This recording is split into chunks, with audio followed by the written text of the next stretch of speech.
అందరికీ నమస్కారం. 6వ రోజు అభ్యాసము. ఏ కళలో ప్రవేశించినా రాణిస్తారు. ఏ పని లేదా వృత్తిని గుర్తించండి. మీరు ప్రస్తుతం చేస్తున్న ఉద్యోగము లేదా వ్యాపారము లేదా వృత్తిని గుర్తించండి. ప్రతి సానుకూల అంశాలను గుర్తించండి. మీ పనిలో మీరు ఇష్టపడే 10 విషయాలను గుర్తించండి. ఇవి మీకు సంతృప్తిని, ఆనందాన్ని, అభివృద్ధిని కలిగించే అంశాలు కావచ్చు. ప్రతి అంశానికి సంబంధించిన మీ కృతజ్ఞతను స్పష్టంగా వ్యక్తీకరించండి. ఉదాహరణకు, నేను నా సహోద్యోగుల సహకారానికి కృతజ్ఞతుడిని, ఎందుకంటే వారు నా పనిని సులభతరం చేస్తారు. ఈ ప్రక్రియను చేస్తూ ప్రతి అంశంపై నిజమైన కృతజ్ఞతను అనుభవించండి. మీరు ఎంతగా కృతజ్ఞతను అనుభవిస్తారో అంతగా మీ పనిపై సానుకూల దృష్టి పెంపొందుతుంది. మీ వృత్తి, ఉద్యోగాలలో గాని జీవితంలో విజయం లభించాలంటే, డబ్బు బాగా రావాలన్నా, ప్రశంసలు పొందాలన్నా, ఉన్నత శిఖరాలకు చేరాలన్నా కృతజ్ఞత తమ పనిపై ఉండాలి. కృతజ్ఞత లేకపోతే మీకు వచ్చే అదృష్టాన్ని పోగొట్టుకుంటారు. వ్యాపారంపై, ఉద్యోగంపై కృతజ్ఞత ఉండాలి. వ్యాపారంలో మీ దగ్గర పనిచేసిన ప్రతి వారిపై కృతజ్ఞత చూపించండి. గొప్ప ఖజానా వస్తుంది మీ జీవితంలోకి.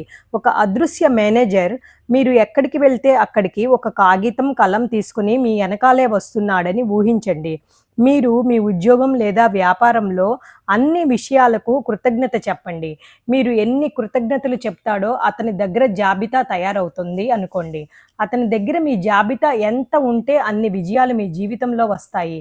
ముందు రోజుల అభ్యాసాలు మళ్ళీ తిరిగి చెయ్యండి. 7వ రోజు అభ్యాసం.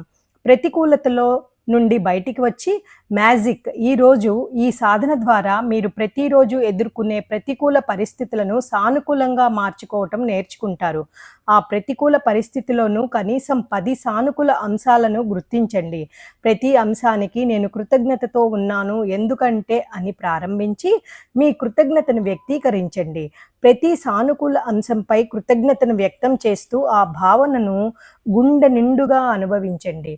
ఉదాహరణకి, ఒకవేళ మీరు ఒక ఉద్యోగంలో ఒత్తిడిని అనుభవిస్తున్నట్లయితే ఈ విధంగా సానుకూల అంశాలను గుర్తించవచ్చు. నేను కృతజ్ఞతతో ఉన్నాను ఎందుకంటే ఈ ఉద్యోగం ద్వారా నా కుటుంబాన్ని నేను పోషించగలుగుతున్నాను. ఈ సాధన ద్వారా ప్రతికూల పరిస్థితులలో సానుకూలతను కనుగొని మీ మనోభావాలను మెరుగుపరుచుకోవచ్చు. ఫిర్యాదులు చేయడం మొదలు పెడితే ఆకర్షణ సిద్ధాంతం ప్రకారం ఇంకా ఎక్కువ ప్రాబ్లమ్స్ వస్తాయి. దాని బదులు ఇంత మంచి జీవితం నాకు ఇచ్చినందుకు కృతజ్ఞతలు అని ఆలోచిస్తే నిజంగా మీ జీవితం ఇంకా ఎక్కువ బాగుంటుంది. మొదటి అభ్యాసాలు ప్రాక్టీస్ చేయండి. ఈ ఒక్కరోజుకి ప్రతికూల సంభాషణలు చెయ్యవద్దు. మ్యాజిక్ శిల ప్రాక్టీస్ మళ్ళీ చెయ్యండి. 8వ రోజు అభ్యాసం. మ్యాజిక్ దినుసులు. మనం ఆహారం తినే ముందు కృతజ్ఞత చెప్పడం ఈ పద్ధతి వేలాది సంవత్సరాల క్రింద నుండి వస్తున్న సాంప్రదాయం. ఆహారానికి ముందు కృతజ్ఞతను వ్యక్తీకరించండి. ప్రతి భోజనానికి ముందు ఆహారాన్ని ఉత్పత్తి చేసిన ప్రకృతికి, రైతులకు, వంట చేసిన వారికి మరియు ఆహారం మీ వరకు వచ్చే వరకు సహకరించిన ప్రతి ఒక్కరికి కూడా మనస్ఫూర్తిగా కృతజ్ఞతలు చెప్పండి. ఈ సాధనలో మీరు ఆహారంపై కృతజ్ఞతను వ్యక్తీకరించటం ద్వారా ఆహారాన్ని మరింత రుచికరంగా అనుభవించగలరు. ఆహారంపై దృష్టి పెట్టి భోజనం చేస్తూ ఆహారం యొక్క రుచి, వాసన మరియు ఆకృతిపై పూర్తిగా దృష్టి పెట్టండి. ఈ ప్రక్రియ ద్వారా మీరు ఆహారాన్ని మరింత ఆనందంగా అనుభవించగలరు. కృతజ్ఞతను అలవాటుగా మార్చుకోండి. ఇది మీ ఆరోగ్యంపై సానుకూల ప్రభావం చూపుతుంది మరియు ఆహారాన్ని మరింత రుచికరంగా అనుభవించటానికి సహాయపడుతుంది. ధన్యవాదాలు అనే ఈ చిన్న పదం మీ భోజన అనుభవాన్ని మాయాజాలంతో నింపగలదు. అన్నదాత సుఖీభవ అంటే ఆహారాన్ని అందించేవారు సుఖంగా ఉండాలి అని. అన్నం పరబ్రహ్మ స్వరూపం అంటే అన్నం సర్వశక్తివంతుడి స్వరూపం అని. అందువల్ల ఆహారానికి, మనం తాగే నీళ్ళకి థ్యాంక్స్ని 3 సార్లు thank you, thank you, thank you అని చెప్పండి. మీరు కోరుకున్న అన్నీ మీకు దొరుకుతాయి. దానిపై మ్యాజిక్ ధూళి చల్లుతున్నట్లు చేతులు ఆడించి నా ఆహారం శుద్ధి అవుతుంది అని చెప్పటం మర్చిపోకుండా భావించి కృతజ్ఞతని చెప్పండి. ఆ విషయం గుర్తు రాగానే మర్చిపోయిన సమయంలోకి మానసిక ప్రయాణం చేసి మళ్ళీ కృతజ్ఞతని చెప్పండి. మొదటి అభ్యాసాలు మరలా చేయండి. మీకు నచ్చితే మ్యాజిక్ ధూళి వేస్తున్నట్లు భావించండి. మ్యాజిక్ శిల అభ్యాసం మళ్ళీ చేయండి. 9వ రోజు డబ్బు అనే అయస్కాంతం. ఈ మ్యాజిక్ పుస్తకంలోని 9వ రోజు సాధన మాయాజాలపు డబ్బు. దీనిపై కేంద్రీకృతమైంది. ఈ సాధనలో మన ఆర్థిక పరిస్థితిపై కృతజ్ఞతను వ్యక్తం చేయటం ద్వారా మన జీవితంలో సంపదను ఆకర్షించటం నేర్చుకుంటాం. సాధనా విధానం ఏమిటంటే, ఆర్థికంగా పొందిన అనుభవాలను గుర్తించండి. మీ జీవితంలో ఇప్పటి వరకు మీరు పొందిన ఆర్థిక సహాయాలు, అవకాశాలు మరియు సంపదని గుర్తించండి. ప్రతి ఆర్థిక అనుభవానికి నేను కృతజ్ఞతగా ఉన్నాను ఎందుకంటే అని ప్రారంభించి ఆ అనుభవంపై మీ కృతజ్ఞతను వ్యక్తీకరించండి. రోజంతా కృతజ్ఞతను కొనసాగించండి. రోజు మొత్తం మీరు ఆర్థికంగా పొందే ప్రతి చిన్న సహాయానికి కూడా కృతజ్ఞత చెప్పటం అలవాటు చేసుకోండి. ధనమే ధర్మానికి మూలం అంటారు. కృతజ్ఞత జాబితాను తయారు చేసి ప్రతి అంశానికి ఎక్కువగా ఈ ఆర్థిక అనుభవానికి నేను హృదయపూర్వక కృతజ్ఞతతో ఉన్నాను అని రాయండి. సంపద ఉన్న చోట సంతోషం ఉంటుంది. కృతజ్ఞత జాబితాను తయారు చేసి ప్రతి అంశానికి పక్కన ఈ ఆర్థిక అనుభవానికి నేను హృదయపూర్వక కృతజ్ఞతతో ఉన్నాను అని రాయండి. సంపద ఉన్న చోట సంతోషం ఉంటుంది.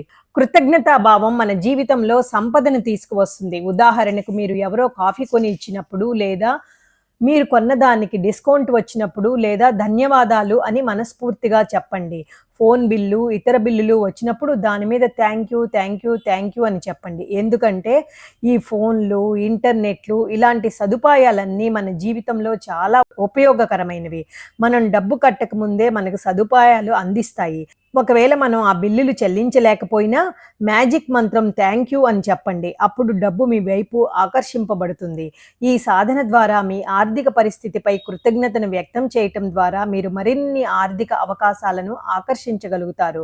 కృతజ్ఞతా భావన మీ జీవితంలో సానుకూల మార్పులను తీసుకురాగలదు. 10 అదృష్టాల జాబితా అభ్యాసం చేయండి. మ్యాజిక్ శిల జాబితా అభ్యాసం చేయండి. 10వ రోజు అభ్యాసం. ఈ రోజు అభ్యాసంలో మ్యాజిక్ ధూళి. కృతజ్ఞత అనేది ఒక బలమైన శక్తి. అది మీరు ఎవరి వైపుకు పంపితే అక్కడికి చేరుతుంది.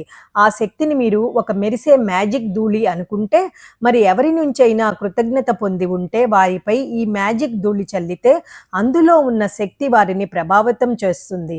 మ్యాజిక్ ధూళి అంటే అది ఏమీ ఉండదు. జస్ట్ మన చేతిని అలా మ్యాజిక్ ధూళి మన చేతిలో ఉన్నట్లు ఊహించుకొని అలా చేతుల్ని విదిలించటం.